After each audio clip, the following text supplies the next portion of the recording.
بسم الله الرحمن الرحيم والصلاة والسلام على سيد الأنبياء والمرسلين نبينا محمد وآله وصحبه أجمعين أما بعد أعوذ بالله من الشيطان الرجيم وإذ قال موسى لقومه إن الله يأمركم أن تذبحوا بقرة قالوا أتتخذنا هزوا قال أعوذ بالله أن أكون من الجاهلين۔ اور یاد کرو کہ جب موسیٰ علیہ السلام نے اپنی قوم سے کہا کہ بے شک اللہ رب العالمین تمہیں اس بات کا حکم دیتا ہے کہ تم گائے ذبح کرو، ان لوگوں نے کہا کہ اے موسیٰ کیا آپ ہم سے مذاق کر رہے ہیں؟ موسیٰ علیہ السلام نے کہا اللہ کی پناہ کہ میں جاہلوں کا سا شیوا اختیار کروں۔ اللہ رب العالمین نے یہاں سے ایک اور بنو اسرائیل کی سرکشی کا ذکر فرمایا ہے، اور اس میں ہم سب کے لیے بڑی عبرت و نصیحت بھی رکھی ہے۔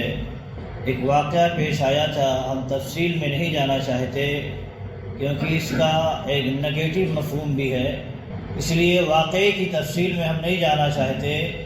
اختصار کے ساتھ یہ کہ ایک واقعہ پیش آیا تھا کہ ایک قریبی رشتہ دار نے اپنے قریبی رشتہ دار کو قتل کر دیا تھا، اور قتل کا الزام کسی اور گروہ پر ڈال دیا تھا، اور یوں دونوں میں ایسا لگ رہا تھا کہ اب جنگ چھڑ جائے گی۔ تو کچھ عقل مند موسیٰ علیہ السلام کے پاس آئے اور عرض کیا کہ اللہ رب العالمین سے اس مسئلے کا آپ کوئی حل تلاش کر لیجئے، حل طلب کر لیجئے۔ تو موسیٰ علیہ السلام نے اللہ رب العالمین سے عرض کی تو اللہ رب العالمین نے ایک تجویز پیش کی، کہا دیکھو انہیں حکم دو کہ اللہ رب العالمین تمہیں حکم دیتا ہے گائے ذبح کرنے کا۔ تو اب ان لوگوں نے سوچا کہ گائے ذبح کرنے کا تعلق اس قتل سے کیا ہے؟ اپنا دماغ لگایا، اپنی عقل چلائی کہ گائے ذبح کرنے کا اللہ رب العالمین اس مسئلے میں کیوں حکم دے رہا ہے؟ لیکن اللہ رب العالمین حکمت جانتا ہے، جس چیز کا اللہ رب العالمین حکم دیتا ہے فوری طور پر بلا چوں چرا اس پر عمل کرنا چاہیے، کیونکہ اللہ رب العالمین کا حکم جو ہوتا ہے کسی بغیر مقصد کے نہیں ہوتا ہے، بغیر حکمت کے نہیں ہوتا ہے۔ ان لوگوں نے سمجھا قتل کا تعلق گائے کے ذبح کرنے سے کیا ہو سکتا ہے؟ چھوٹا سا دماغ، کم عقل قوم، اور اللہ کی بات اللہ رب العالمین کی بات تھی، جھک جانا چاہیے تھا، مان لینا چاہیے تھا۔ کیا کہا؟ اے موسیٰ علیہ السلام کیا آپ ہم لوگوں سے مذاق کر رہے ہیں؟ یہ سرکش قوم جو ہوتی ہے نا، اپنے بڑوں کی بھی نہیں سنتی، اور اس کی تباہی اسے دیکھنا پڑتا ہے، دنیا میں دیکھنی پڑتی ہے، رسوائی دنیا ہی میں دیکھنی پڑتی ہے، یہ بڑوں کی بھی نہیں سنتی ہے۔ موسیٰ علیہ السلام سے اللہ رب العالمین نے کہا کہ کہو ان اللہ یأمرکم ان تذبحوا بقرہ۔ یہاں تاکید ہے، دیکھیے ان تاکید کا لفظ ہے، اور اللہ رب العالمین حکم دیتا ہے، یہ بھی تاکید ہے، یعنی کہ اس بات میں کوئی پیچھے ہٹنے کی کوئی گنجائش نہیں ہے، چوں چرا کی گنجائش نہیں ہے۔ اللہ رب العالمین حکم دیتا ہے کہ تم گائے ذبح کرو، اس طرح تمہارے مسئلے حل ہو جائیں۔ ان لوگوں نے کہا اے موسیٰ کیا آپ ہم سے مذاق کر رہے ہیں؟ نبی کبھی مذاق دین کے معاملے میں، اللہ کے معاملے میں اور شریعت کے معاملے میں مذاق نہیں کر سکتے، اور مذاق میں بھی انبیاء رسول جھوٹ نہیں بول سکتے۔ نبی صلی اللہ علیہ وسلم ایک بڑھیا عورت تھی، کہا جنت میں نہیں جائے گی، مطلب وہ رونے لگی، تو نبی صلی اللہ علیہ وسلم نے وضاحت فرمائی، مذاق تھا، وضاحت فرمائی کہ بڑھیا عورت اس بڑھاپے کی حالت میں جنت میں نہیں جائے گی، جنت میں جائے گی لیکن اس بڑھاپے کی حالت میں جنت میں نہیں جائے گی۔ تو انبیاء کبھی جھوٹ نہیں بول سکتے، مذاق میں بھی اللہ رب العالمین کے متعلق، اللہ کے دین کے متعلق۔ اہل علم کہتے ہیں، امام القیم رحمۃ اللہ علیہ، کہ یہ قوم اپنے نبی کا مقام تک نہیں پہچان سکی کہ نبی ہوتے کون ہیں۔ کیا نبی جھوٹ بول سکتے ہیں؟ کہ کیا نبی کبھی دین کے معاملے میں، اللہ کے معاملے میں مذاق کر سکتے ہیں؟ اور اگر اللہ رب العالمین کے متعلق وہ بات بیان کر رہے ہیں کہ اللہ رب العالمین نے ایسا کہا ہے، تو نبی کبھی اللہ کے متعلق جھوٹ نہیں بول سکتے۔ تو کہتے ہیں کہ یہ قوم اپنے نبی تک کو بھی پہچان نہیں سکی، اپنے اللہ تک کو حقیقت میں پہچان نہیں سکی، اس لیے اس طرح کی باتیں کر رہی تھی۔ آگے اللہ رب العالمین نے موسیٰ علیہ السلام کا قول ذکر کیا ہے، قال اعوذ باللہ ان نکون من الجاہلین۔ موسیٰ علیہ السلام نے بڑے سادے الفاظ میں کہا کہ اللہ کی پناہ اس بات سے کہ میں جاہلوں سا کام کروں، مذاق کروں، اللہ کے معاملے میں مذاق کروں، یہ جہالت ہی ہے، ایسا کام کروں اللہ کی پناہ۔ تو موسیٰ علیہ السلام نے بھی دیکھیے ایک جواب بھی دیا، کیونکہ یہ قوم ناسمجھ تھی، اپنے نبی کو نہیں پہچانتی تھی، حقیقت میں نہیں پہچانتی تھی، اس لیے وضاحت بھی کی دیکھیے ہم اس طرح جاہلانہ کام نہیں کر سکتے، اس طرح جاہلانہ کام، مذاق والا کام نہیں کر سکتے۔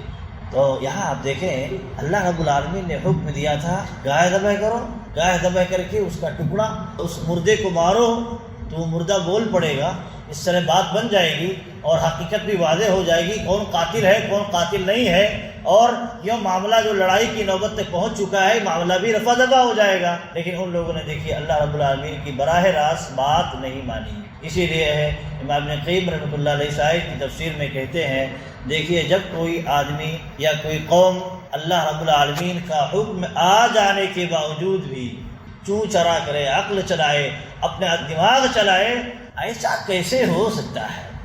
ماننے کے بجائے ایک بار مان لے، ایکسیپٹ کر لے، اس کے بعد حکمتیں تو تلاش کرے، اس کے لیے گنجائش ہے، پہلے اس کو مان لے، تسلیم کر لے اللہ کی بات ہے، صحیح ہے، اس میں جھوٹ کی کوئی گنجائش نہیں ہو سکتی، اس میں ایسا نہیں ہو سکتا کہ ہو بھی سکتا ہے نہیں بھی ہو سکتا، نہیں، اللہ کا حکم ہے تو 100% ہوگا ہی ہوگا۔ پہلے یہ تسلیم کرے، اس کے بعد حکمتیں تلاش کرے، گنجائش ہے اس کے لیے حکمتیں تلاش کرے، ملی تو حکمتیں واضح ہوں گی، وہ تو واضح ہوں گی، اور بہت ساری حکمتیں واضح نہیں ہوتی ہیں کیونکہ دماغ ہمارا بہت کم ہے، عقل کم ہے، صلاحیت کم ہے، علم کم ہے، اس لیے بہت ساری حکمتیں واضح نہیں ہوتی ہیں۔ لیکن ہم پہلے حکمتیں ڈھونڈنا شروع کر دیں، حکمتیں معلوم ہوں گی تب ہم مانیں گے، تو ایسا بہت سارے احکام کو ہم جھٹلا سکتے ہیں، انکار کر سکتے ہیں۔ اب گائے کے ذبح کا تعلق مردے سے کیا تھا؟ کیسے معلوم چلے کہ کون قاتل ہے کون قاتل نہیں ہے؟ تو گائے ذبح کرنے کا تعلق عام آدمی کو سمجھ میں نہیں آتا ہے، نہیں آ سکتا ہے، تو پہلے یہ ہونا چاہیے تھا ان کو کہ اللہ کی بات مان لیتے۔ امام ابن قیم رحمۃ اللہ علیہ کہتے ہیں کہ ان لوگوں نے اللہ کی بات نہ مان کر کے، ڈائریکٹ نہ مان کر کے، یہ کہ کیسے ایسے ہو سکتا ہے، مذاق کر رہے ہو، ایسا کیسے ہو سکتا ہے، یہ چوں چرا کیا، تو اس کی بنیاد پر بھی وہ لوگ کفر کی بیماری مبتلا ہو گئے۔ اس طرح کفر لازم آ جاتا ہے، اللہ کے حکم پر اعتراض کرنا یا اللہ کے حکم کو تب تک نہ ماننا جب تک کہ اس کی حکمتیں واضح نہ ہو جائے آپ کے سامنے، یہ کیا ہے؟ ایک طرح سے کفر کی ایک قسم ہے۔ تو ایسا نہیں ہونا چاہیے، جہاں بھی اللہ کا حکم آئے ہم جھک جائیں، مان لیں پہلے، اس کے بعد حکمتیں تلاش کریں۔ آپ کے لیے پوری زندگی حکمتیں تلاش کرنے کے لیے باقی ہے، لیکن آپ کو پہلے اللہ رب العالمین کا حکم ماننا ہے، تسلیم کرنا ہے۔ ضروری نہیں ہے کہ حکمتیں ساری کی ساری فوری طور پر واضح ہو جائیں۔ تو یہاں اللہ رب العالمین نے دیکھیے حکم دیا تھا ان کو کہ ایسا کرو، تو اس طرح معاملہ تمہارا صاف ہو جائے گا اور قاتل کا بھی پتہ چل جائے گا۔ عبداللہ ابن عباس رضی اللہ تعالیٰ عنہ کہتے ہیں کہ اگر یہ لوگ فوری طور پر اللہ رب العالمین کا حکم مان لیتے تو سارا جھگڑا ختم ہو جاتا، اور ان لوگوں پر اللہ رب العالمین سختی بھی نہیں کرتا۔ سختی کس معنی میں؟ ان لوگوں نے بعد میں اس طرح کہ کیسا گائے کا رنگ رہے گا، کیسے کیا رہے گا، کہاں کی رہے گی، کون سی کوالٹی رہے گی، تشدد کیا اپنے آپ پر۔ بہت زیادہ ڈیپ میں جانے کی ضرورت نہیں ہے، اگر اللہ کا حکم آئے، آپ کو سمجھ میں آتا ہے، عالم علماء نے بتا دیا ہے، سمجھ میں آ رہا ہے، اللہ کا حکم ہے، فوراً عمل کرنا شروع کر دیں۔ بہت زیادہ ڈیپ گہرائی میں سوالات پر سوالات نہیں کرنا چاہیے۔ اسی لیے اللہ کے نبی صلی اللہ علیہ وسلم نے کہا ہے کہ گزشتہ قوم جو ہلاک ہوئی اس میں ایک وجہ یہ تھی کہ بہت کثرت سے سوالات اپنے انبیاء سے کرتی تھی، اپنے انبیاء سے بہت کثرت سے سوالات کرتی تھی۔ جن کو عمل نہیں کرنا ہوتا ہے وہ سوالات بہت کرتے ہیں، اور جو عقل مند قوم ہوتی ہے، عمل کرنے والی قوم ہوتی ہے، وہ اللہ اور اس کے رسول کی بات سن لے خلاص، اور وہ عمل پر پل پڑتی ہے۔ تو یہ ہے فرق ہے۔ تو اللہ رب العالمین نے یہاں ذکر کیا ہے کہ انبیاء موسیٰ علیہ السلام نے کہا کہ ہم اس طرح کی میری جہالت کا کام نہیں کر سکتے، اللہ رب العالمین سے اس طرح کی سرکشی سے پناہ چاہتا ہوں، اس طرح کی عادت سے یا اس طرح کی مذاق سے میں اللہ رب العالمین کا پناہ چاہتا ہوں کہ میں جاہلوں میں سے ہو جاؤں۔ تو یہ چیزیں دیکھیے موسیٰ علیہ السلام کی قوم میں تھی۔ آگے اس کا تفصیلی واقعہ ذکر ہے اور کیسے کیا ہوا، تو انشاءاللہ پڑھیں گے، اور اس میں ہمارے لیے ہم سب کے لیے عبرت ہے۔ اللہ رب العالمین سے دعا ہے کہ اللہ رب العالمین ہمیں کتاب و سنت کے مطابق بلا چوچرا عمل کرنے کی توفیق دے۔ اللہ رب العالمین ہمیں انبیاء اور اللہ کا مقام سمجھنے کی توفیق دے۔ آمین وآخر دعوانا الحمدللہ رب العالمین۔